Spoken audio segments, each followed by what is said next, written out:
வணக்கம்மா. வணக்கங்க ஐயா. ஞானாற்றுப்படை என்று சொல்லக்கூடிய ஓங்குதலுக்கான ஞான பிரம்மாண்ட திருநூலினுடைய அடுத்த பகுதிக்கு நாம் வந்திருக்கோம். இன்றைக்கு 19வது முறை இந்த ஞானாற்றுப்படையை முற்றோதல் செய்கிறோம். ஞான தேர்வு என்று ஒரு விசேஷமான பகுதி இது.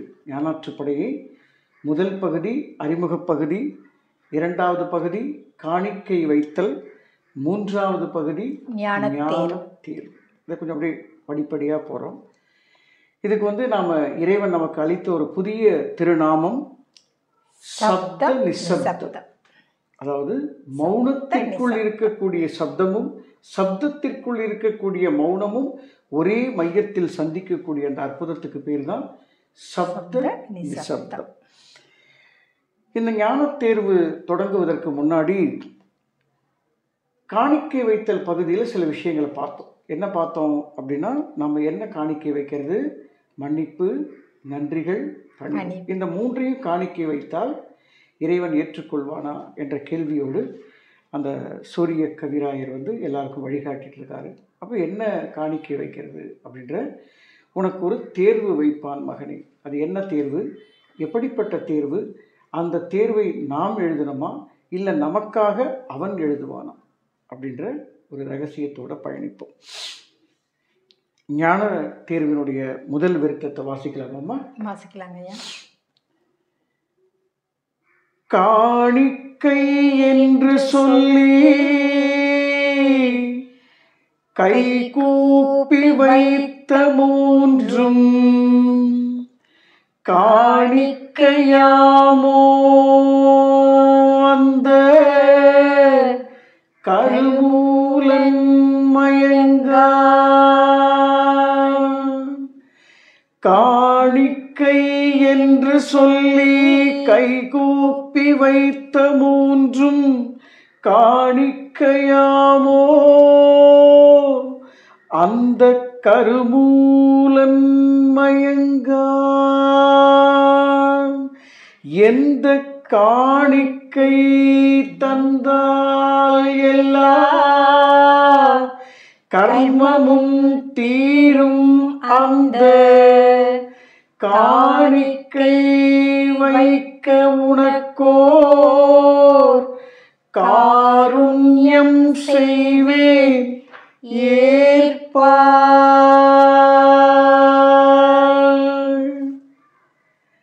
காணிக்கை வைத்தல் அப்படிங்கிற பகுதியில் மன்னிப்பு, நன்றிகள், பணிவு என்று சொல்லக்கூடிய 3 பண்புகளையும் காணிக்கை வைக்கணும் அப்படின்னு ஆரம்பிக்கும் போதும் அந்த 3 பண்புகளையும், அதாவது காணிக்கை என்று சொல்லி கைகூப்பி வைத்த 3ஐயும் ஏற்றுக்கொள்ள மாட்டான் இறைவன், அதற்கு மயங்க மாட்டான் அப்படின்னு இந்த ஞான தேர்வில் சொல்கிறாங்க. உனக்கு ஒரு ஞான தேர்வு வைப்பான். அந்த தேர்வு எப்படிப்பட்டதாக இருக்கும்? அந்த தேர்வில் நீ வெற்றி பெறுவதற்கு வேறு எதை காணிக்கை வைக்க வேண்டும் அப்படின்ற ஒரு அற்புதமான வினாக்களோட இது. அதாவது உன்னுடைய கர்மமெல்லாம் தீர்வதற்கு வேறு எதை காணிக்கை வைக்க வேண்டும்? ஃபஸ்ட்டு இந்த மன்னிப்பும் நன்றிகளும் காணிக்கை வைத்தால் ஏற்றுக்கொள்வான் என்ற நம்பிக்கையோடு வை அப்படின்னு சொல்கிறாரு. ஆனால் நீ வைத்த பிறகு அவன் ஏற்றுக்கொள்ள மாட்டான். உனக்கு ஒரு தேர்வு வைப்பான். அந்த தேர்வுக்கு முன்னாடி நீ வேற எதை காணிக்கை வைக்கணும் அப்படின்னு ஒரு ட்விஸ்ட்டுக்குள்ள ட்விஸ்டாக இந்த விருத்தம் அமைஞ்சிருக்கு. இது கொஞ்சம் இந்த இடம் கொஞ்சம் புரியுறது கொஞ்சம் கஷ்டமா இருக்கும். இல்லைங்க ஐயா, ரொம்ப விளக்கமா புரியுது. எப்படின்னு சொன்னா, இப்போ நம்ம சொல்லக்கூடிய இந்த நன்றி, மன்னிப்பு, பணிவு எப்படின்னா, இது ஒரு பாடங்கள் மாதிரி. இப்போ இந்த பாடங்களை படிச்சாதான் நம்மளால தேர்வே எழுத முடியும். அற்புதம். அதுதான். அப்போ அந்த தேர்வு எழுதணும்னா நீ முதல்ல இந்த பாடங்களை படிக்கும் பொழுதுதான் அப்போ அவனுக்கு அது புரியும். ஓ, இவங்க காணிக்கை வைக்கிறதுக்காக தயாராகிறாங்க அப்படிங்கிறத புரிஞ்சுட்டு அந்த தேர்வு நடக்கும் அப்படின்னு நீங்க சொல்ல வர்றீங்க. அது ரொம்ப அப்போ அந்த பாடங்களாக இந்த ஞானாற்றுப்படை வகுப்பறையில முதல் பாடம் என்ன? நன்றியும் மன்னிப்பும். இரண்டாவது பாடம் நன்றியும் மன்னிப்பும். அதுலேருந்து இந்த கயிற்று, அதாவது அந்த ஒடுக்கத்திலேருந்து உங்களை விடுவிக்கிறாங்க. கண்டிப்பா தேர்வுல நம்ம வெற்றி பெறும்போது திரும்ப இந்த பாடங்களை படிக்க வேண்டிய அவசியமே நமக்கு வராது. அது அடுத்த பகுதியில நீங்க அது ஞானாற்றுப்படை சொல்லிக்கிட்டே வரும் இல்லையா? அப்போ எதை நம்ம மீண்டும் அவருக்கு சமர்ப்பணம் பண்ணணும், அதாவது எதை காணிக்கை வைக்கணும் அப்படின்ற கேள்வியோட துவங்கும் போது இந்த இடத்துல ஒரு சின்ன சூக்ஷமம் இருக்குது. இந்த தேர்வை, நமக்கான தேர்வை நாமே எழுதணுமா, இல்லை நமக்கான தேர்வை அவன் எழுதுவானா என்ற கேள்வி வருகின்ற போது இந்த இடத்துல அந்த ஞானாற்றுப்படை அதை 3 கூறுகளாக பிரிக்கிறது. ஒன்று நான், இன்னொன்று தான், இன்னொன்று அவன். நான் என்ற எல்லையில் வைக்கப்படுகின்ற தேர்வுகள் அனைத்துக்கு பெயர் சோதனை என்று பெயர். உனக்கு வரக்கூடிய சோதனைகள், அந்த சோதனைகள் என்ன இருக்கும்? துன்பம் இருக்கும், ஏக்கம் இருக்கும், அழுகை இருக்கும், எதிர்பார்ப்பு இருக்கும். இந்த சோதனைகள் நான் என்ற எல்லையில் நீ பக்தி, யோகம், ஞானம், ஞான பிரம்மாண்டம், இருப்பு என்று சொல்லக்கூடிய எல்லைகளில் ஏதாவது ஒன்றில் சிக்கிக்கொண்டு இது மட்டுமே சரி என்று எந்த எல்லையில் நின்று கொண்டு சொல்லிக் கொண்டிருக்கிறாயோ அந்த எல்லையில் வைக்கப்படுகின்ற தேர்வுக்கு பெயர் நான் என்று பெயர். அந்த தேர்வை அவன் உனக்காக எழுத மாட்டான். அப்ப நமக்கான தேர்வை அவன் எப்பொழுது எழுதுவான் என்ற கேள்வியோடு அடுத்த விருத்தத்தை நோக்கி பயணிப்போம். புரியுதுங்களாமா? புரியுதுங்களா? ஏதாவது சந்தேகம் இருக்கா? ஏன்னா இது ஒரு ஞானாற்றுப்படையினுடைய வகுப்பு. இது சந்தேகம் தெளிந்து தெளிந்து தெளிந்து தெளிந்து நாம பயணப்படணும். புரியுதுங்களா? எல்லோருக்கும் நன்றி தெரிவித்து மீண்டும் நாளைய வகுப்பில் சந்திப்போம். நன்றிகள் அம்மா. நன்றிகள் ஐயா. சப்த நிசப்தம் அப்படின்னு சொல்லக்கூடிய ஒரு அற்புதமான தலைப்போட ஞானாற்றுப்படை வகுப்பறையை இன்றைக்கி நாம் துவங்கியிருக்கோம். படிப்படியாக பார்த்துட்டு வரோம். காணிக்கை வைத்தல் கடந்து ஞானத்தெரிவினுடைய 2வது விருத்தம், அதாவது நன்றிகளையும் மன்னிப்பையும் நான் என்ற எல்லையில் சிக்கிக் கொண்டிருந்தால் அவன் எழுத மாட்டான். இந்த நான் என்கின்ற எல்லை தான் என்கின்ற எல்லையாக மாறுவதற்கான வழியை இந்த ஞானாற்றுப்படை உங்களுக்கு சொல்லித் தருகிறது. இந்த விருத்தத்தை பார்ப்போமா? பார்க்கலாம். பல்கோடி அண்டம் சமைத்து பரவலும் உயிரை படைக்க நல்கோடி அணுக்கள் இணைத்து நாதாந்த அதிர்வின் கயிற்றாய் வல்லபம் இறக்கி வரமாய் வான்பொருள் சுதந்திரத்தை நல்லவன் தந்தான் மீண்டும் நாடேறி வருதல் பொருட்டே. புரியுதாம்மா? இந்த விருத்தம் புரியுதுங்கய்யா? புரியுது. சரி, புரியலன்னு நினைக்கிறேன். இன்னொரு முறை புரிய வைக்கிறேன். பல்கோடி அண்டம் சமைத்த இறைவன் ஒரு அணுக்கள்ல எத்தனை கோடி அண்டம். இந்த பூமியை கடந்து சூரியனை விட 800 மடங்கு இந்த சுப்ரீம் பவர், சூப்பர் பவர் என்று சொல்லக்கூடிய ஒளி மையம், இப்படி அண்ட சராசரங்களையும் 14 லோகாதி அண்டங்களையும் மகா பிரம்மாண்டங்களையும் படைத்த அந்த இறைவன் உன்னுடைய உயிரை படைப்பதற்காக அந்த நாதாந்த கயிற்றை இறக்கி உன்னுடைய உயிரை முடிச்சு போட்டு, பிரம்ம முடிச்சு போட்டு பூமியில் இறக்கி வைக்கிறான். அப்படி இறக்கி வைக்கும் போதும் எந்த ஜீவராசிகளுக்கும் இல்லாத ஒரு சிறப்பாக உனக்கு ஒரு பரிசு கொடுக்குறான். அது என்ன அப்படின்னா தற்சுதந்திரம்னு அர்த்தம். அப்போ இறைவன் கிட்ட எதை காணிக்கையா வைக்கணும்னு இந்த ஞான தேர்வு சொல்லுது? நன்றிகள், மன்னிப்பு, பணிவு என்பதை காணிக்கை வைத்து பழகி வந்தால் அந்த நன்றிகளையும் மன்னிப்பையும் பணிவையும் இறைவன் ஏற்றுக்கொள்ள மாட்டான் என்று உனக்கு புரியும். புரிந்த பிறகு நீ அந்த தற்சுதந்திரத்தை அவனுக்கு காணிக்கையாக வைக்க வேண்டும். அப்பதான் உனக்கான தேர்வை, உனக்கான சோதனைகளை சாதனைகளாக்கி உனக்கான தேர்வில் உன்னை அவன் வெற்றி பெறச் செய்வான். இந்த தற்சுதந்திரம் எதுக்காக தெரியுமா கொடுத்தா? இப்போ ஆடு, மாடு, கோழி, உலகத்தில் எதுக்குமே சுதந்திரம் இல்லை. ஆனால் உனக்கே அதை கொடுத்துருக்கான் அப்படின்னா மீண்டும் நாடேறி வருதல் போட்டு மீண்டும் தன்னிடம் வந்து சேருவதற்காக நீ எதையாவது பிடிச்சி கிடிச்சு மேலே வந்துட மாட்டியா அப்படின்னு உனக்கு ஒரு தற்சுதந்திரம் கொடுத்தான். அந்த தற்சுதந்திரத்தை சமர்ப்பணம் செய்தால் உனக்கான தேர்வை அவன் எழுதுவான் என்று இந்த விருத்தம் உங்களுக்கு சொல்லுது. இது உங்களுக்கு கொஞ்சம் புரிதல், ஏன்னா நம்ம படி ஏற ஏற புரிதலினுடைய தன்மை குறையும் இல்லையாமா? ஏன்னா அது அப்படி கொஞ்சம் கொஞ்சமாக ட்ராவல் பண்ணாதான் புரியும். ஒரே நாளில் எதுவும் புரிய போகிறது இல்லை. அப்படி படிப்படியாக ஏறும்போதும் ஞான தேர்வு நமக்கான தேர்வை அவன் எழுதணும்னா நம்மளுடைய புரிதல், நம்மளுடைய ரிசீவிங் கெப்பாசிட்டி எவ்வளோ உயரத்தில் வரணும். நம்மக்கிட்ட என்ன இருக்குது? அறிவு இருக்குது.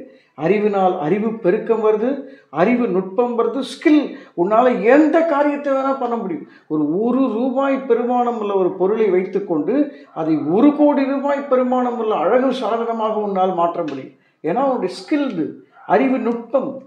அப்போது அறிவு நுட்பத்தில் இதை பார்ப்பதால் இறைவன் உணர்வு நுட்பத்தில் இருப்பார். அப்போ உணர்வு நுட்பம்னா என்ன, உணர்வுனா என்ன, அந்த படிநிலை ஏற்றக்கூடிய இந்த அற்புதமான விருத்தம். இது உங்களுக்கு புரிஞ்சுதுங்களா? இதை குறித்து உங்கள் கருத்து சொல்லுங்கம்மா. இது நல்லாவே புரிஞ்சுதுங்க ஐயா. நீங்கள் சொல்லக்கூடிய அந்த தற்சுதந்திரம் ஏன் கொடுக்குறான்னா, நீ உனக்கு அனுபவங்கள் வாய்க்கும். அந்த அனுபவத்தை உன்னோட அறிவு கொண்டு, உன்னோட அந்த அனுபவங்களை கொண்டு நீ கடந்து கடந்து கடந்து நிறைவிலேயே பயணம் செய்யும் பொழுது நீ மீண்டும் என்கிட்ட வந்துடுவ அப்படின்னு சொல்கிறான். இது இந்த தேர்வை நாமளாக எழுதக்கூடியது. அது இறைவன் அவனாக எழுதக்கூடியது. எப்படின்னா, அப்பா எனக்கு இந்த சுதந்திரமே வேணாம், எந்த அனுபவமாக இருந்தாலும் நீயே அதை எனக்கு உணர்றதா மாதிரி இதுலேருந்து கடக்கிற மாதிரியும் நீயே எனக்கு அருள்புரின்னு அந்த சுதந்திரத்தை நம்ம அர்ப்பணிச்சிட்டா எல்லா அனுபவங்களுமே நமக்கு சோதனை வேதனைகள்லாம் நமக்கானதுன்னு புரிஞ்சு நம்ம அதுலேருந்து ஈஸியாக வெளியில் வந்துடுவோம். அனுபவங்கள் உனக்கு ஆணவம் கொடுக்காது, சித்தி நிலை ஏற்படாது. நீ ஒரு மந்திரம் சொல்லி ஒரு பயிற்சி பண்ணி உனக்கு ஒரு சித்தி வருது, கை வச்சா விபூதி வருது, தண்ணியில் நடப்பேன், நெருப்பில் படுத்துப்பேன், அதை பண்ணுவேன், 100 வருஷம் வாழ்வேன், ஏன் ஒரு நாட்டையே உண்டாக்கு. உனக்கு எந்த சித்தி நிலை வந்தாலும் அந்த சித்தி நிலை வழியாக உனக்கு ஆணவம் வராது. ஆணவம் வந்தால் மீண்டும் கர்மம் மாயில மீண்டும் மலத்தோடு மலமாக இருப்பாயே தவிர அந்த நிர்மலம் என்கின்ற அமல எல்லைக்கு வர முடியாது என்கின்ற ரகசியத்தை சொல்வதுதான் இந்த ஞானாற்று படையினுடைய அருமையான வரிகள். மீண்டும் நாடேறி வருதல் பொருட்டு உனக்கு என்ன அவன் கொடுத்துருந்தாலும் அதெல்லாம் நீ அங்கே வர்றதுக்காக தான் அப்படின்னு இந்த விருத்தத்தில் ரொம்ப அந்த வரி ரொம்ப நல்லா இருக்கு. சந்தோஷம். இதை இந்த பிரபஞ்சம் புரிந்து கொள்ளணும் என்று அவனிடம் பிரார்த்தனை வைத்து மீண்டும் நாளைய வகுப்பில் சந்திப்போம். நன்றிகள் அம்மா. நன்றிகள் ஐயா. வணக்கம்.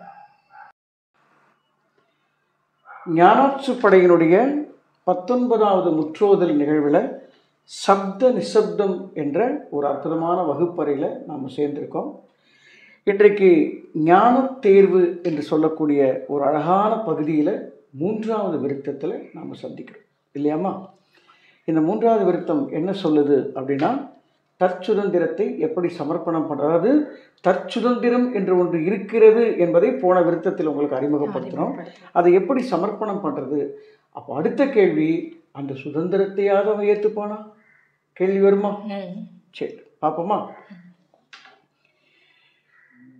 சுதந்திரம் தன்னை பெற்று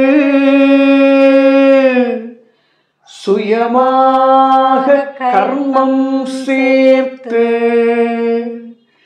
மதமாய்கை மமதை வளர்த்து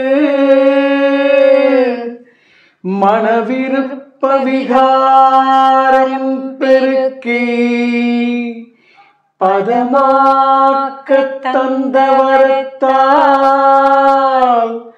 படுகுழி பள்ளம் வேண்டே பதமற்ற மனிதாஞான பரம்புணர இதுதான் தேர்வே. எவ்வளவு ஒரு நுட்பத்தை சொல்லியிருக்க. உன்னுடைய தேர்வு என்ன? தற்சுதந்திரத்தை நீ சமர்ப்பணம் செய்தால் நான் அந்த சுதந்திரத்தையும் ஏற்றுக்கொள்ள மாட்டேன்.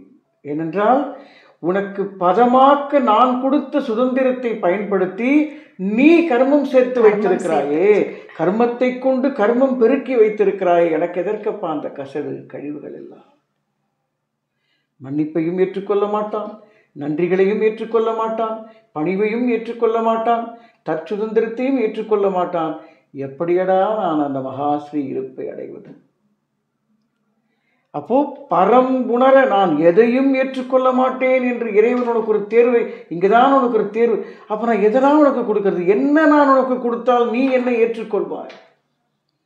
படுகுழி பள்ளம் வேண்டே பதமற்ற மனிதா ஞான பரம் உணர இதுதான் இந்த இடத்துல உனக்கு ஒரு குழப்பம் வருது இல்ல? குழம்பி பாரு. குழப்பத்துல உனக்கு ஒரு தெளிவு பிறக்கும். அடுத்த விருத்தத்துல அதுக்கான விடை சொல்லப்படும்னு ஒரு சின்ன சின்ன சுதந்திரம் தன்னை பெற்று உனக்கு நான் சுதந்திரம் கொடுத்தேன், நீ என்ன எப்படி வேணா என்னவா, அந்த சுதந்திரத்தை பெற்று சுயமாக கர்மம் சேர்த்து நீ என்னென்னமோ சேர்த்து வச்சுக்கிட்டு அந்த சுதந்திரத்தை என்கிட்ட கொடுத்தானா எப்படா ஏற்றுப்பேன் அப்படின்னு உனக்கு ஒரு தேர்வு வைக்கிறாரு. அந்த தேர்வை நான், தான், அவன் என்ற எல்லையில் 3ஆக பிரித்து ஒரு அற்புதமான பயணத்தை ஞான தேர்வு நமக்கு போதித்திருக்கிறது. இந்த சப்த நிசப்தம் உங்களுக்கு எந்த அளவு உங்களுடைய புரிதல் தன்மையில் இருக்கிறது என்பதை நம்முடைய வாசகர்களுக்கு சொல்லுங்கள் அம்மா. அருமைங்க ஐயா. அதாவது சுதந்திரம் ஏன் கொடுக்குறான், தற்சுதந்திரம் ஏன் கொடுக்குறான்னா, நீ எல்லாத்தையும் பக்குவப்படுத்தி இது சரியில்லை, சரியானதை நோக்கி அந்த மகாஸ்ரீ இருப்பை நீ உணர்ந்து சரியானதை நோக்கி வரணுங்கிறதுக்காக தான் இந்த சுதந்திரத்தையே கொடுக்குறான்.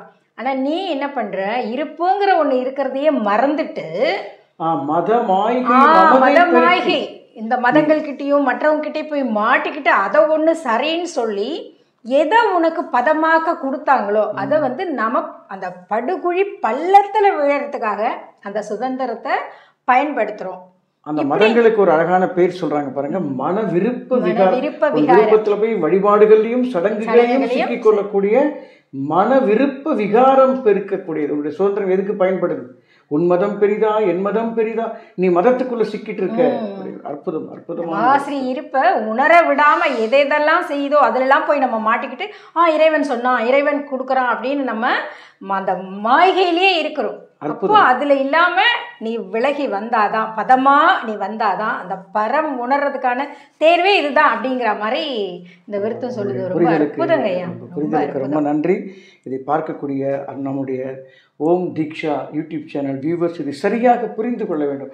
இத்தனை முறை எதற்காக பதிவிடுகிறோம் என்றால் 18வது முறை கடந்துதான் 19வது முறை தான் எங்களுக்கே அது புரிகிறது, வேறு கோணத்தில் புரிகிறது.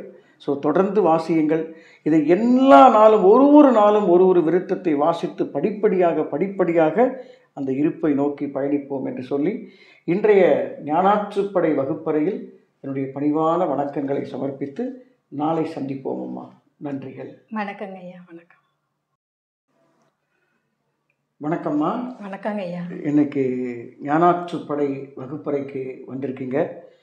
உங்களை மகிழ்ச்சியோடு வரவேற்கிறோம். நாம் இப்போ எந்த இடத்துல இருக்கோம் அப்படின்னா, காணிக்கை வைத்தல் கடந்து ஞான தேர்வு என்ற ஒரு அற்புதமான பகுதியில் இருக்கோம். இந்த தேர்வை அவனே எழுதுவதற்கு நாம் என்ன பண்ணணும், என்ன கொடுக்கணும் அப்படிங்கிறத சப்த நிசப்தம் என்ற ஒரு அற்புதமான தலைப்பின் கீழே இதை பார்த்துட்டு வரோம். இந்த அடுத்த விருத்தத்தை நம்ம வாசித்து இதற்கான பொருளை நோக்கி பயணிப்போம். தேர்விந்த தேர்வே அவரே திறம்பட எழுதி உன்னை தேர்வாக்கும் உளவே ஞான திறவுகோல் மகனே அந்த சீர்படும் காணிக்கை ஒன்றாய் செழுமையும் முழுமை ஓங்கே பேருற்ற பிரம்மாண்டத்தின் பிரம்மாண்ட தேர் உன்னே. இந்த விருத்தம் என்ன சொல்லுதுன்னா, இந்த தேர்வு கஷ்டமான தேர்வு, ஆனால் எளிமையான கொஸ்டின் பேப்பர். பாருங்க, என்ன கஷ்டமான தேர்வு, ஆனால் கொஸ்டின் பேப்பர்லாம் ஈஸியாக இருக்கும். இது என்னப்பா அது புரியாமல் இருக்குன்றீங்களா? அதான் இறைவு. இந்த எளிமையான தேர்வுத்தாளோட கஷ்டமான தேர்வு வைக்கக்கூடிய அவனுடைய அற்புதம் என்ன அப்படின்னா, இந்த தேர்வை நீயாக எழுதினால் அது சோதனை. சோதனையில் தோல்வியும் வரலாம், வெற்றியும் வரலாம், வேதனையும் வரலாம். இந்த தேர்வை, உனக்கான தேர்வை நானே எழுதணும்னா, நீ நான் என்ற எல்லையில் பக்தி, யோகம், ஞானம், ஞான பிரம்மாண்டம், இருப்பு என்ற 5 படிநிலைகளில் சிக்கிக் கொண்டிருக்கிறாய் அல்லவா? அதிலிருந்து படிப்படியாக விடுபட்டு வர வேண்டும். நீ எந்த எல்லைக்குள் இருந்தாலும் அங்கே கடவுளை தேடுகிறேன், என்னை தேடுகிறேன் என்று ஏதோ ஒரு எல்லைக்குள் யாரோ ஒருவர் சொல்லிக் கொடுத்த அல்லது பரம்பரை தலை சுமந்த குரு, பரமகுரு, பரமேஷ்டி குரு என்று பரம்பரை பெயரை சொல்லி எந்த மனிதன் காலை கழுவி அவனுக்கு பாலாபிஷேகம் செய்து சொர்ணாபிஷேகம் செய்து தங்கத்திலும் வெள்ளியிலும் கோவில் கட்டி பாருங்க, அச்சுறுத்தல் ஆன்மீகம், ஆடம்பர ஆன்மீகம், அலங்கோல ஆன்மீகம் என்று எவனெவனையோ நீ வணங்கி கொண்டு அவன் தந்த தீட்சை பொருளை வைத்துக் கொண்டு இது மட்டுமே சரி என்று 5 படிநிலைகளில் ஒடுங்கி கிடப்பாயல்லவா, அந்த எல்லையில் உனக்கான தேர்வை நான் எழுத மாட்டேன். புரியுதா? அப்போ அந்த எல்லையில நீ எனக்கு மன்னிப்பும் நன்றிகளும் பணிவும் தந்தாலும் எனக்கு அது தேவையில்லை. அடுத்த படிநிலை தான் என்ற எல்லைக்கு வந்தபோது அங்கே நானும் நீயும் ஒன்றாக இணைந்த பிறகு உனக்கு தான் என்ற எல்லை புரியும். அங்குதான் நான் உனக்கு தந்த தற்சுதந்திரத்தை நீ எனக்கு திருப்பி தரக்கூடிய எண்ணம் உனக்கு வரும். அந்த எல்லையிலும் உனக்கான தேர்வை நான் எழுத மாட்டேன். ஏன்னா அந்த சுதந்திரம் எனக்கு தேவையில்லை.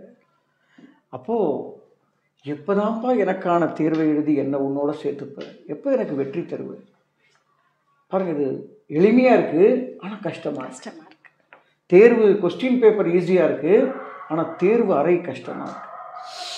அதாவது தேர்விந்த தேர்வை திறம்பட எழுதி உன்னை தேர்வாக்கும் உளவை, உன்னை தேர்வாக்கக்கூடிய ரகசியத்தை நான் உனக்கு சொல்றேன். அந்த செழுமையும் முழுமைதான் அப்பா இந்த ஞானாற்றுப்படை. அந்த பேருற்ற பிரம்மாண்டத்தின் என்னுடைய தேர்வு முன்னாடி இருக்கு. ஒவ்வொரு வினாடியும் ஒவ்வொரு மைக்ரோ செகண்டும் உனக்கு முன்னாடி நான் அந்த தேர்வை வச்சிருக்கேன். உன் வாழ்க்கையில நிகழக்கூடிய எல்லா நிகழ்வுகளும் தேர்வு தான். என் வாழ்க்கையில எனக்கு நிறைய நிகழ்ந்திருக்கு. பார்த்தீங்களா, நானும் நீங்களும் பெங்களூர் போனோம், ஞாபகம் இருக்காமா? பெங்களூர் போனவுடனே நமக்குள்ள ஒரு சின்ன மனஸ்தாபம் ஏற்படும், ஒரு தேர்வு. அந்த தேர்வுல நாம தோத்து போயிட்டோம். ஏன்னா அது என்னுடையதாகவும் உங்களுடையதாகவும் நினைக்கிறோம். அது நான் எனது உங்களுடையது என்று நினைக்கின்ற போது அந்த தேர்வு தான். அது தேர்வுன்னு நமக்கு தெரியல. இன்னொரு பெரிய ரகசியம்னா, நான் உங்ககிட்ட கொஸ்டின் பேப்பர் கொடுக்குறேன்றதே உனக்கு தெரியாம மறைக்கிறேன். பத்தியா, தேர்வுங்கிறது தெரியல.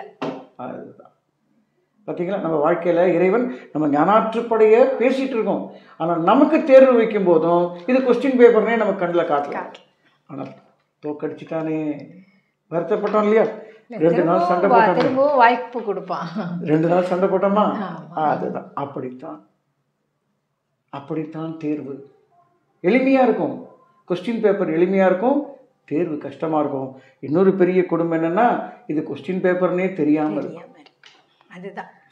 அப்படிப்பட்ட அற்புத தேர்வை கடத்தி கடத்தி கடத்தி நமக்கான தேர்வை அவனே எழுதக்கூடிய ரகசியத்தை போதிப்பதுதான் சப்த நிசப்தமான ஞானாற்றுப்படை வகுப்பறை. இப்போ சொல்லுங்கம்மா, உங்களுடைய புரிதல்.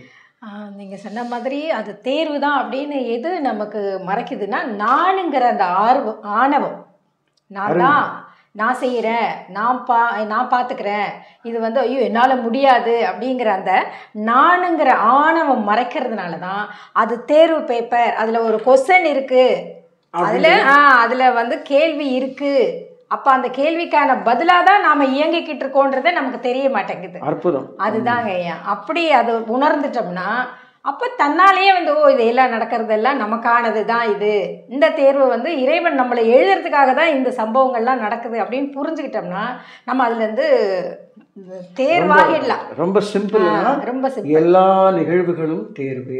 இதுதான் இந்த ரகசியம்.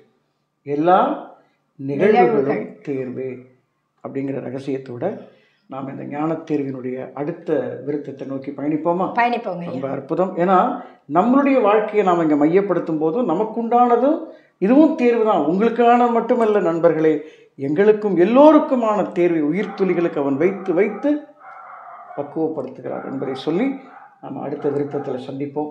நன்றிகள் அம்மா. நன்றிகள் ஐயா. வணக்கம்மா. வணக்கங்க ஐயா. இன்னைக்கு ஞானாற்றுப்படையினுடைய வகுப்பறையில் மீண்டும் இறைவன் நம்மளை சந்திக்க வச்சிருக்கான். இந்த அற்புதமான பயணத்துக்கு பேர் என்ன வச்சிருக்கோம்? நம்ம சப்த நிசப்தம். சப்த நிசப்தம் அந்த பயணத்தை தொடங்கியிருக்கோம். காணிக்கை வைத்தல் என்ற பகுதியை முடிச்சுட்டு ஞான தேர்வினுடைய அந்த நிறைவான விருத்தத்தை நோக்கி பயணப்பட்டிருக்கோம். இந்த ஞான தேர்வு நம்மளை எங்கே கூட்டிகிட்டு போகும் அப்படிங்கிறத இதில் ரொம்ப அழகாக சொல்லப்பட்டிருக்கு. இந்த ஞான தேர்வுக்கான ரகசியம், அவனை ஒரு தேர்வு வச்சு, அந்த இது தேர்வுன்னே தெரியாத ஒரு தேர்வு வைத்து அந்த தேர்வில் வெற்றி பெற வைத்து நமக்கான தேர்வை அவனே எழுதுவதற்கான நுட்பத்தை, ரகசியத்தை இங்கே பார்த்துட்டு இருக்கோம். இந்த 5வது விருத்தத்தை பார்க்கலாமா? பார்க்கலாங்க. அந்த ஆச்சாரியர் 20 ஆண்டுகள் தேடி வரார் இல்லைங்களா? அவர் சொல்றார், உங்ககிட்ட சொல்கிறேன் மகனே கேளுங்க. சொல்கிறேன் மகனே தந்த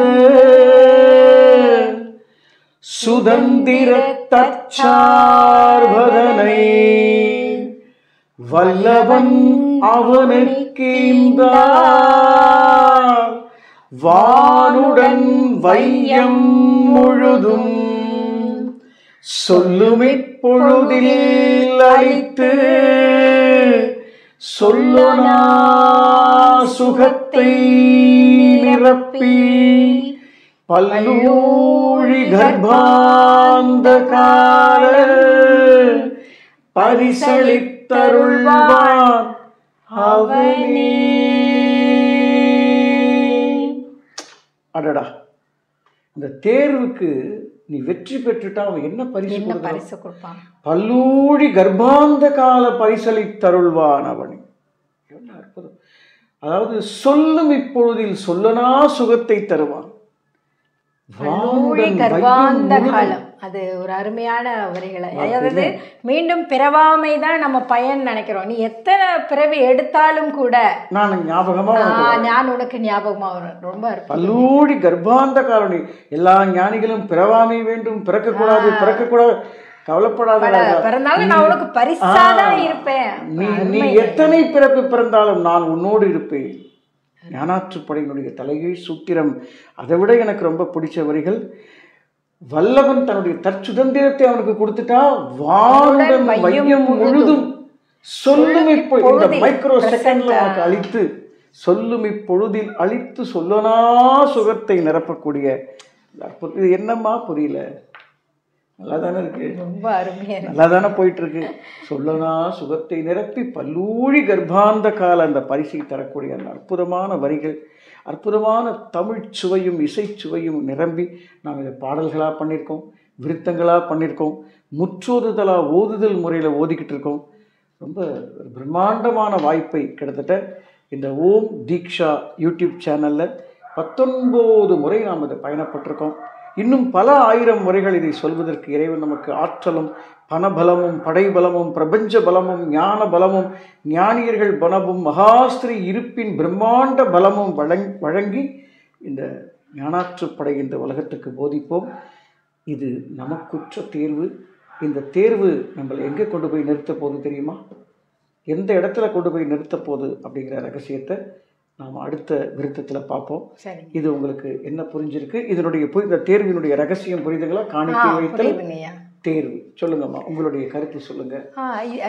இது இந்த விருத்தம் என்ன சொல்லுதுன்னா, இந்த மாதிரி நீங்கள் அவனே எழுதக்கூடிய தானாக இயக்கக்கூடிய அந்த இயக்கத்தை நம்ம புரிஞ்சுக்கும் பொழுது நீங்கள் பிறவாமல் இருக்கணும். எந்த நினைப்பற்ற நினைப்புக்குள்ளே போங்க. நீங்கள் எந்த நினைப்பும் வைக்க வேண்டாம். பிரார்த்தனைகளே கழன்ற நிலை, தியானமற்ற நிலை.